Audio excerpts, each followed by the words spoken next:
কালকে রাজ্যে বাজেট পেশ হয়েছে, সেই বাজেটের মধ্যে সরকারি কর্মচারীদের ডিএ 20% বাড়িয়েছে, মেয়েদের সিট সংরক্ষিত করেছে 33%, এবং মেয়েরা যারা অবিবাহিত তাদের 50,000 টাকা দেওয়া হবে। ঠিক আশাকর্মী, অঙ্গনকর্মী এদের 5,000 টাকা বাড়িয়ে দিয়েছে। এরকম হচ্ছে যারা হচ্ছে বার্ধক্য ভাতা, প্রতিবন্ধী ভাতা এবং বিধবা ভাতা পেত 1,000 টাকা, তাদের 500 টাকা বাড়িয়েছে। তবে এদের ভাতাটা 2,000 টাকা বাড়াবে বলেছিল, কিন্তু মুসলিম এবং সংখ্যালঘু সম্প্রদায় মাদ্রাসার জন্যই বাজেট কমিয়ে দিয়েছে। এবং সেই বাজেট কমানো নিয়ে সজল ঘোষ মুসলিম এই সংখ্যালঘুদেরকে নিয়ে কি বলেছে আপনারা একটু শুনে নিন। আরে ভাই, আপনি সংখ্যালঘুতে শুধু যাচ্ছেন কেন? আপনি যখন বিয়ে পাচ্ছেন তখন সেখানে আপনারাও পাবেন, সংখ্যালঘুরাও পাবে, সংখ্যাগুরুরাও পাবে। আপনারা যখন অন্যান্য ভাতা পাচ্ছেন তখন সেখানেও পাবেন। চাকরি যখন হবে সেখানে চাকরি সবার হবে। শুধু এই সংখ্যালঘু সংখ্যালঘু সংখ্যালঘু করে হিন্দু মুসলমানকে আলাদা করার এই মানসিকতা দূর করা উচিত। সাধারণ মানুষ, নিম্নবিত্ত মানুষ এবং যারা ভবিষ্যতের আগামী প্রজন্মের যারা নাগরিক তাদের সকলের জন্য, বার্ধক্য থেকে শুরু করে শিশু সবার জন্য এই বাজেটের কোনো তুলনা হয়। কলকাতা জেলা ছিল না, আমাদের বিভিন্ন ক্ষেত্রে তাতে লিখতে অসুবিধা হতো। হ্যাঁ, বিভিন্ন জায়গায় কলকাতা জেলা হোক, যাই হোক, কলকাতা তো কলকাতাতে আছে, অসুবিধা।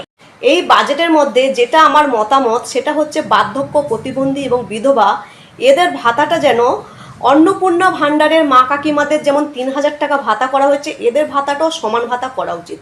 কারণ তারা একটা সুস্থ মানুষ, তারা তাদের স্বামী গরিব বলে তারা 3,000 টাকা করে পাবে। আর যে মানুষের স্বামী নেই, যে মহিলার স্বামী নেই, সমাজে টিকে থাকতে গেলে তাকে কত কষ্ট করে জীবনযাপন করতে হয়, তাকে কিনা 1,500 টাকা দেওয়া হবে? এটা মোটেও কাম্য নয়। আপনারা সবাই সাপোর্ট করুন এবং ভিডিওটা শেয়ার করুন। প্রতিবন্ধী মানুষ, যে মানুষটা চলাফেরা করতে পারে না, কারোর হয়তো চোখ অন্ধ, কারোর হয়তো কানে কালা, কেউ হয়তো পায়ে খরা, কিছু না কিছু অসুবিধার জন্য তো প্রতিবন্ধী, সেই ব্যক্তির তার যাবতীয় ওষুধপত্র খরচ থাকে। এবং একটা বাড়িতে যদি প্রতিবন্ধী মানুষ থাকে, সেই বাড়ির অন্য মানুষেরও দায়িত্ব বেড়ে যায় এবং খরচা বেড়ে যায়। তার প্রতিবন্ধীদের 1,500 টাকা দেওয়া হবে, এটা তো ঠিক নয় না। বা বার্ধক্য, বয়সকালে ছেলে মেয়েদের ওপর ডিপেন্ডেন্ট হতে হয় এবং বয়সকাল জনিতর জন্য তাদেরকে ওষুধপত্র কিনতে হয়।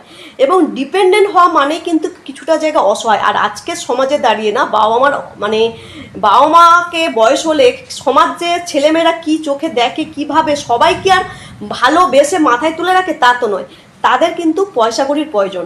তাই সরকারের কাছে অনুরোধ করবো এই বার্ধক্য, প্রতিবন্ধী এবং বিধবা ভাতা, এই 3টে ভাতাকে যেন অন্নপূর্ণা মা কাকিমাদের সাথে সমান করে দেওয়া হয়। অন্নপূর্ণা ভাণ্ডার নিয়ে আমার কোনো দাবি নেই, কারণ অন্নপূর্ণা ভাণ্ডার 3,000 টাকা দেওয়া হচ্ছে, তা নিয়ে আমার কোনো বিতর্ক নেই।